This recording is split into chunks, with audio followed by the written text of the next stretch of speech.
It's not breaking news, y'all. It's not breaking news.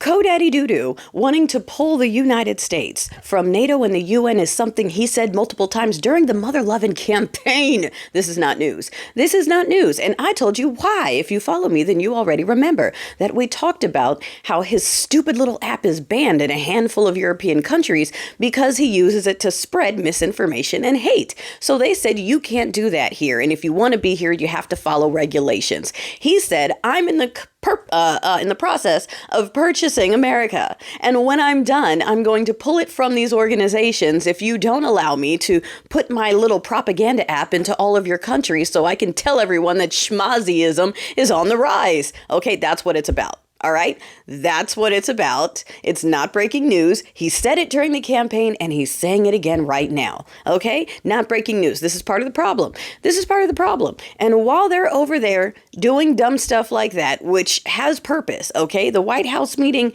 was not just a distraction. Okay, it was not. It was a big problem. Let me tell you why it was a big problem. It showed the world that we cannot be trusted.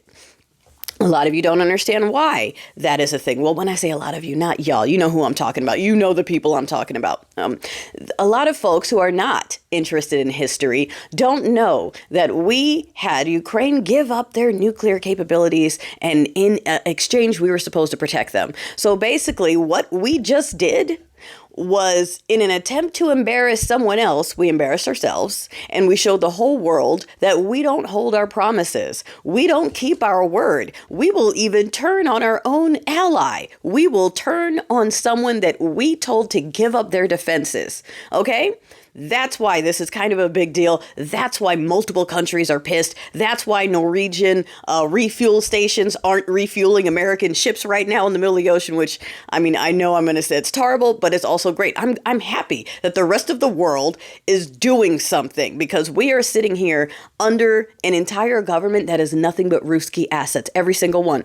All of Team Red right now are twatting out on their social media pages why Americans should love Russia. Why do you hate Russia so much? They're also pro-Shmazi. Hey, if you're talking bad about Shmazis, then you're a hateful, racist person.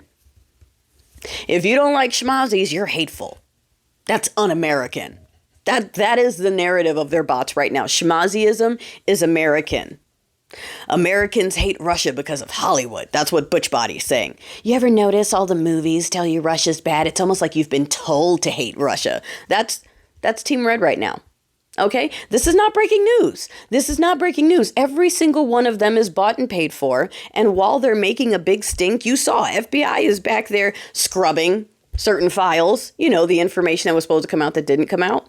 They're also canceling the investigations and the issues with Russian cybersecurity attacks, basically opening the door for Russia to hack on in, have whatever they want. I mean, they don't have to, because everyone in there, right? They're applying to start direct flights from the U.S. to Moscow again. Okay, they're canceling aid to Ukraine. I might have already said that. Other countries are stepping up and stepping in. And they're really trying to hang all of this on a fucking suit.